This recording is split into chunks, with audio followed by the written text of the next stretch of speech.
Hi, friends. I am putting out an extra episode probably today. I'm going through some stuff and I've been thinking about a lot of things lately, and I wanted to put this one out there for anyone who might need to hear it. It's a little heavy. It's about death, but we are mourning people, so without further ado, here we go. We are all going to die. Some of us will die peacefully in our sleep when we're 98 years old and have lived a happy, meaningful life. Some of us may go well before we feel it's our time. And that's the part that fucks me up. Welcome to Mourning People, the podcast for those of us who will never feel like it's our time, because dying is scary and we don't do grief right. I am in the midst of processing the inevitable, untimely death of my uncle. He is a good man. He's a good man who doesn't deserve a second of the relentless grip that cancer has on his body. He's always been in the background of my life, cheering me on throughout every ADHD-fueled impromptu business venture, or adventure, as I like to say. He's been there in some sense, proud, filled with love, just there. And I will carry that with me forever. The thing I wasn't expecting during this grieving process is looking back at the timeline of generations that died before us and noticing that the line is drawing closer and closer to me. I'm relatively healthy, chronic illness aside, and I'm lucky to have been here long enough to just recently celebrate my 43rd birthday.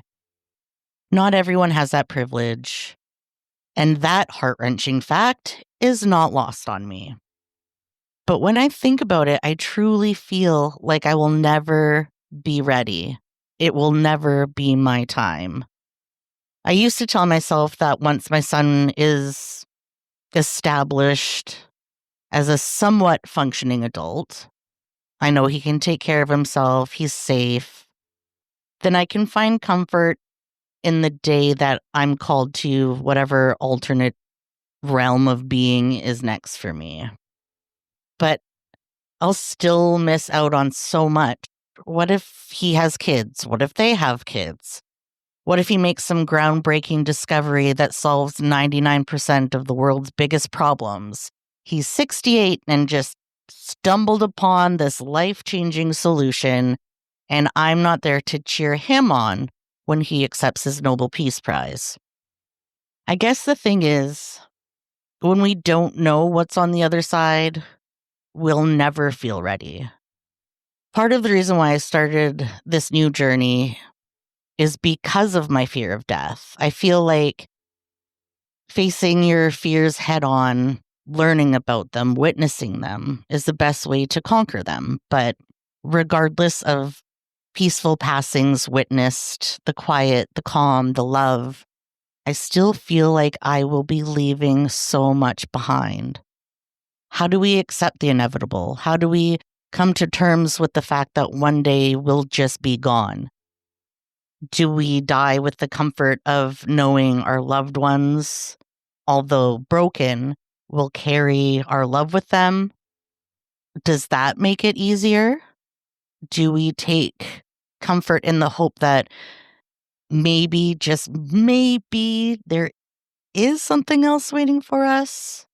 Our past loved ones, our pets. I tell my son that he won't need to be sad when I die because I will haunt him from the great beyond. But what if I can't? This, my friends, is what makes it so scary for me. It is so final. If I take a screenshot with my phone and I want to edit it and my phone asks me which app I want to use, and you can choose whichever app and it says just once or always, I will always pick just once because the commitment is too much for me. What if one day I want to use another app to edit it?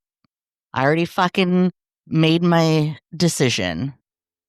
And maybe that's my problem about death. Maybe it's not the fact that I'll die, it's the fact that I have no say in it. I can't change my mind. There will be no going back. I've talked about my control issues in past episodes, and perhaps accepting death as the only inevitability in life is part of my healing journey. Maybe it's part of my letting go. As always, I don't have the answers. Maybe for now, I'll hold on to some sort of hope that when it is my time, I will be met with my loved ones. And Otis Redding. Maybe my uncle will continue to cheer me on every time. Sorry. Maybe my uncle will continue to cheer me on every time I make a complete life overhaul and dive headfirst into another scary adventure filled with uncertainty and very little financial stability. And maybe that's the whole point. Hope. Whether the afterlife is real or not, I'll choose hope. For myself, for my loved ones, for your loved ones. Whatever happens in life, I hope it's good to you. I hope you get to watch your kids grow up and to be the semi-functional adults I was talking about before. I hope you find love. I hope you find happiness, whatever that looks like for you. And in the end, I hope you leave this earthbound life knowing that you lived with love, integrity, inclusion, and true happiness. I hope that you will feel so much comfort, you won't even question if it's your time. Okay, my friends, I'm going to go cry. Have a good day. I love you. Thank you for being here.